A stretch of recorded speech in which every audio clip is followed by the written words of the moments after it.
But for me, I just have to make the decision. Right. If I make the decision, then my heart posture will start to change and will start to shift in that. I don't think it's a beating myself up over the head. It's like, I'm very raw. I'm very honest. So the same way I'm speaking to you, the same way I'm speaking to whoever is tuning in, that's the same way I speak to God. I'm very honest with where my heart is because he already knows where it stands anyway. So even in those moments of not getting it right all of the time, my deep down heart desire is to get it right. However, that doesn't mean I'm going to use that and keep making the same mistake over and over and over again. And then secondly, how can I ask God or trust God in anything else moving forward when I won't be obedient to one small thing he requested of his children? 10%. Yeah. That's it. So it's like if I can't listen to that this week and then next week I'm like, Lord, fill up my books and send me the overflow and do all of this. So I want to give for me, I think it's for my wife too. I think that's actually a good conversation. Babe. No, because I think it's a conversation that we actually haven't had when it comes to how you view tithes. I think we kind of view it the same way, but I don't. It's not a conversation that we've actually had.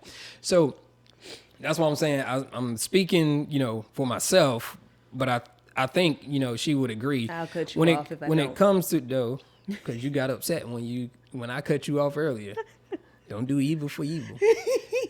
So, well, I wasn't trying to do evil last time. Anyway, when it comes to the tithe, I don't see it as something we have to do because of the law, right? I do not live under the curse of the law. I choose not to live under the curse of the law. So I see it as a financial principle that God set into place in order to grow your faith in him and allow him to open up opportunities for you. And it also shows your gratitude to him for opening up those opportunities, right? So,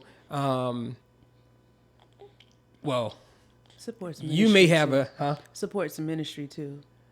Right, but outside of the ministry, because if he says give a tithe, if he say give a tithe, so here's the question: what if you are not attending the church? Yeah, so we can talk. We can.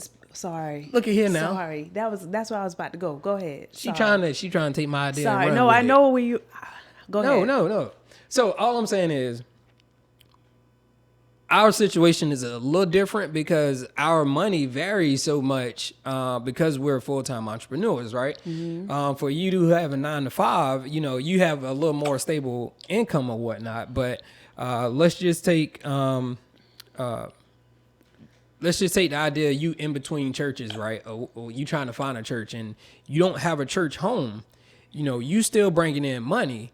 So how do you operate in that sense? Do you hold your tithe? Do you not tithe because you're not in the church? Or do you hold your tithe until you get to another church? Break it down. Or babe. Do you actually, is it possible for God to tell you to take your tithes and put it somewhere else? Because I believe he can tell you to take your tithe, that 10%, and plant it somewhere else. Yes. And that's not always a church home. Right. Now, I think when you are in a church home, then yes, you give your tithe to your church home. I'm strictly saying you're not in church at all. Yes, so don't use this and go back to y'all pastor. On the episode, they said we didn't have to give it to... No, that's not what we're saying.